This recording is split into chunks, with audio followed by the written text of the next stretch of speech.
ইউনূস চাইলে কি না করতে পারে, এরকম একটা প্ল্যানিং ডক্টর ইউনূসের দ্বারাই সম্ভব। ডক্টর মোহাম্মদ ইউনূস করলোটা কি দেখেন, কোন জায়গায় কোন প্লে কার্ড দেখাতে হবে সেটা ঠিক সময় ঠিক জায়গায় বাস্তবায়ন করে দিল ইউনূস সরকার। এরকম একটা প্ল্যানিং ডক্টর ইউনূসের দ্বারাই সম্ভব। প্রধান উপদেষ্টা অধ্যাপক মোহাম্মদ ইউনূস এবং জাতিসংঘ মহাসচিব অ্যান্থনিও গুতেরেস গতকাল 14 মার্চ শুক্রবার কক্সবাজারের উখিয়ায় শরণার্থী শিবিরে প্রায় 1 লাখ রোহিঙ্গা শরণার্থীর সঙ্গে ইফতার করেছেন। ইফতারের আগ মুহূর্তে শরণার্থী শিবিরে কিছু রোহিঙ্গার হাতে উল্লেখযোগ্য কিছু প্লে কার্ড দেখা যায়, যেখানে লেখা ছিল, জাতিসংঘ আমাদের নিরাপদ ও মর্যাদাপূর্ণ প্রত্যাবর্তন নিশ্চিত করুন, জাতিসংঘ আমাদেরকে আমাদের বাড়িতে নিয়ে যান, আমরা রোহিঙ্গা রাষ্ট্রহীন নই। আরও লেখা ছিল, মায়ানমারে আমাদের অধিকার পুনরুদ্ধার করুন।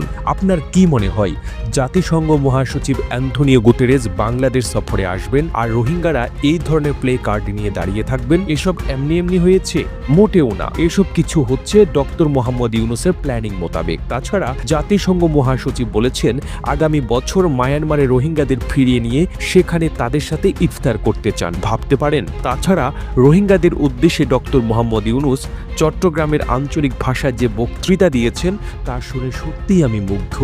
অথচ সুযোগ পেলেই আমরা ডক্টর ইউনূসকে শুলে চড়াই, অন্তর্বর্তীকালীন সরকারকে প্রশ্নমানে জর্জরিত করি, যেটা না সেটাও বলি। কিন্তু বিগত 7 মাসে 200-এরও অধিক আন্দোলন আর হঠাৎ করে সকল ক্ষেত্রে তীব্র বৈষম্য অনুভূত হওয়া জাতিকে নিয়ে তিনি যে কাজগুলো করেছেন সেগুলোর জন্য তার প্রতি আমাদের কৃতজ্ঞতা জানানোটা অত্যন্ত জরুরি। এই অন্তর্বর্তীকালীন সরকার সর্বশেষ 6 মাসে দেশি বিদেশি ঋণ পরিশোধ করেছে 62,000 কোটি টাকা। দেশের রেমিটেন্স প্রবাহ বেড়ে 18.49 বিলিয়ন মার্কিন ডলারে পৌঁছেছে, যা গত বছরের এই সময়ের তুলনায় 4 বিলিয়ন বেশি। দেশের রিজার্ভ বেড়ে হয়েছে 2140 কোটি ডলার। রমজানে খাদ্যপণ্যের দাম বাড়ার আশঙ্কাকে আশ্চর্যজনকভাবে হ্যান্ডেল করেছে এই সরকার। শেখ হাসিনাও তার পরিবারের অ্যাকাউন্ট থেকে উদ্ধার করেছে 635 কোটি টাকা।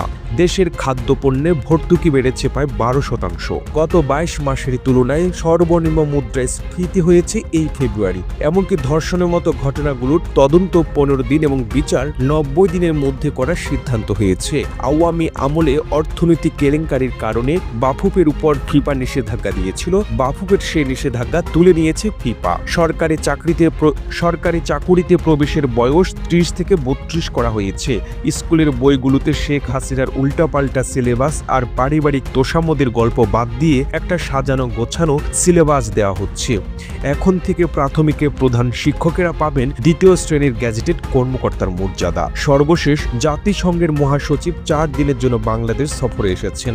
গুতেরেসের সফর এই সরকারের ওয়ার্ল্ড ওয়াইড রিকগনিশন বাড়াবে। তাছাড়া জাতিসংঘ মহাসচিব বলেছেন, আগামী বছর মায়ানমারে রোহিঙ্গাদের ফিরিয়ে নিয়ে সেখানে তাদের সাথে ইফতার করতে চান। এর থেকে বড় সুখবর আর বাংলাদেশের জন্য কি হতে পারে? অনেক কিছু বলা সহজ, গালমন্দ করা সহজ, নির্বাচন দ্রুত চাওয়াও সহজ। ধ্বজভঙ্গ একটা দেশ আর ব্যক্তি স্বার্থ কেন্দ্রিক একটা জাতিকে ঠিক করতে ডক্টর মোহাম্মদ ইউনূস অবশ্যই হিমশিম খাচ্ছেন। তারপরেও তিনি অনেক কিছু করছেন, আরও করে যাবেন। প্রতিবেদনটি তৈরিতে তথ্য ও উপাত্তের সাহায্য নেওয়া হয়েছে ব্রেনবাজ বিডি নামক ফেসবুক পেজ থেকে।